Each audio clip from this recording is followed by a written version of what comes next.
Stay in competition, be stronger, get your nails did, get your promotion, and rally for women's rights. Allow others to raise your children so you can blame the system that they didn't turn out as wonderful as they could have. Turn to the government. Vote your way to happiness. This time we're in contains a message, and I believe it's a perfect time for modern women to reflect on who they really are, what our natural place is, the natural order that brings peace and fulfillment to ourselves, our families, our communities, and our wonderful men.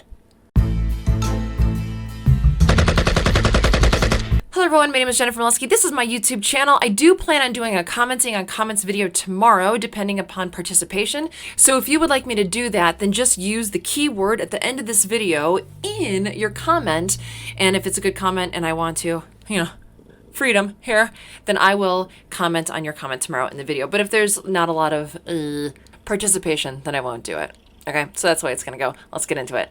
So I know that women have been purposefully infiltrated with fairy tales in classrooms that dismiss men, their innovations, their integrity, their protection, their strength, their very essence, in pursuit of the agenda for women to share or entirely assume the burden that is not naturally best fought and won by women. These fairy tales and classrooms show women winning in arenas that they don't naturally win in. They thrust women on the shoulders of superiority, of domination. The world can be on the woman's shoulders, and it's no problem.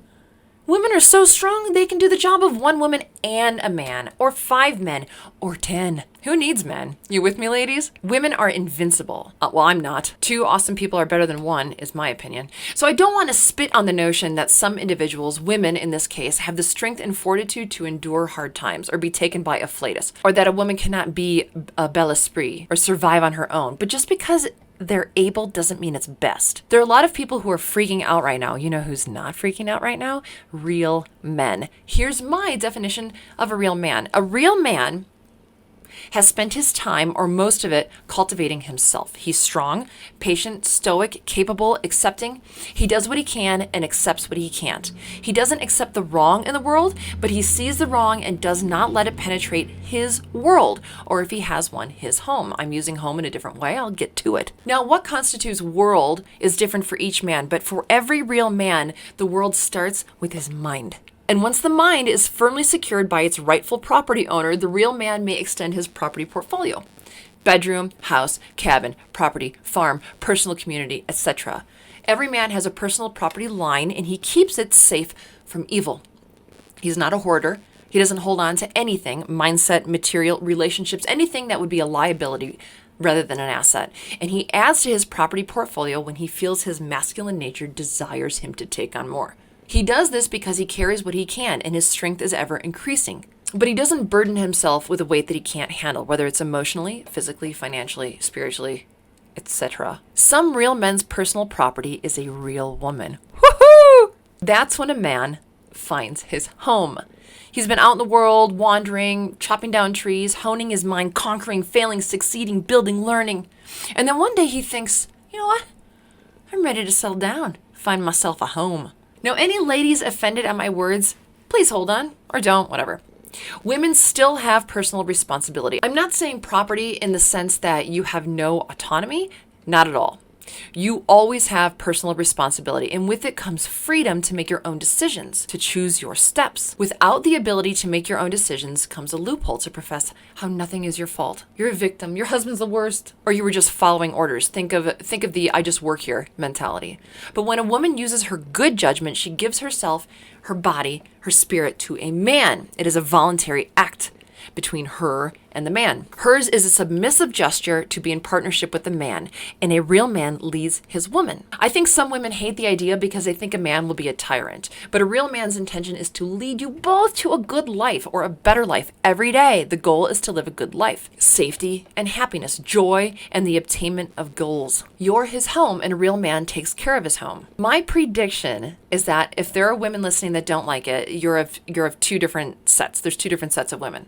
First are the ones with a certain mindset, which creates the second type. The mindset guides the woman's decisions, which creates an outcome. So it's a mindset and an outcome. You're living either in one of those. The mindset I refer to is one in which the belief is held that a patriarchy is inhibiting to a woman's personal happiness.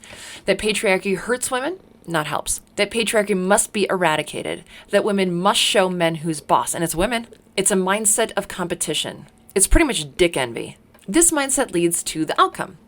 Women who have chosen to partner up with a man, not a real man, but the kind of man they had professed to want, the kind of man they sought out, the kind of man who wants a woman to dominate them. They want the woman to wear the pants. These women choose poorly and suffer the consequences. They don't respect their weak man, but keep in mind those men are suffering too. That's where a lot of people are right now, hence this video topic. These women suffer from building their minds and life on a false reality. It's faulty construction. They've learned how to build a house from a glass blower. They follow the advice and end up in a weak glass house. Life is fragile, so the shelter in your home should not be.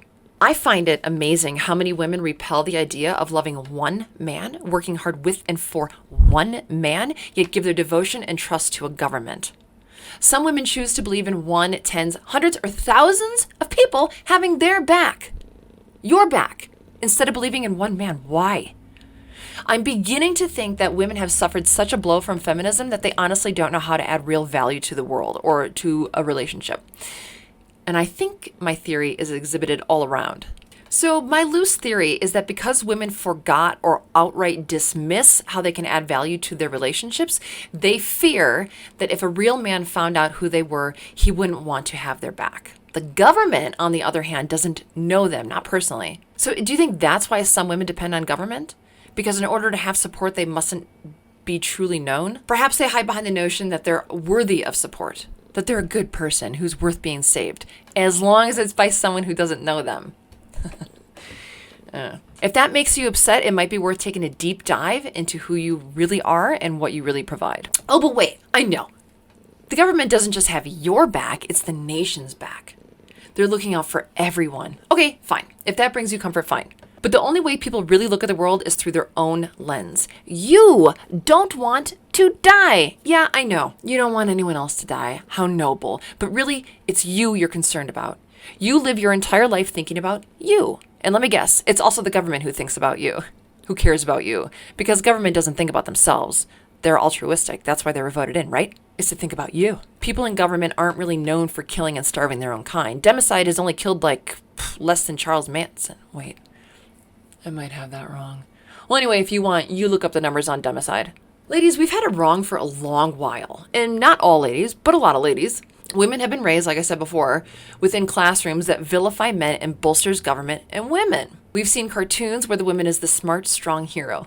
We've seen action movies that give women totally fake powers over men. But they never show a woman's true superhero strength. They don't show the key to how to live and die a meaningful life. So what is our strength? You want to guess? It's femininity. Let's play the worst case scenario game. Okay, let's say shit goes down, like serious shortages, fighting individuals, banding together. So feminists, or any ladies who have stated that they want total equality, for the strong independent proclaimers, do you really, really, really want an equal fight with a bad man? Do you really think that's your natural place, to fight and win? Or would it be an unfair fight, so you would want the guy to say something like, okay, well, I'll give you 10 swings before I hit you. But that wouldn't be equal, would it? For the banding together scenario, do you really think that you should be taken on in a group just because you're a woman, or you're black, or you're Hispanic, or you're tall, or you're skinny, or you're fat? Is that how equality works? Do you really think you should be chosen to split wood over a more qualified man just because you're a woman? Here's one. Do you really want to walk through dangerous streets with a feminist man? One who also believes that you're equal to him in all ways. Do what you want to the girl, but leave me alone.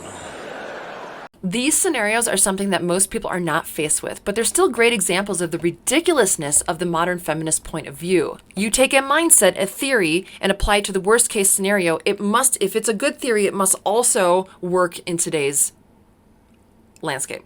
The truth is, as far as I can see, women have power, but they forgot it. Duh. They forgot. It's all the goddess groups and the women's get-togethers. They aren't really focusing on your real power, your real strength. They're just trying to teach you how to use your natural power in unnatural ways. You know what I want?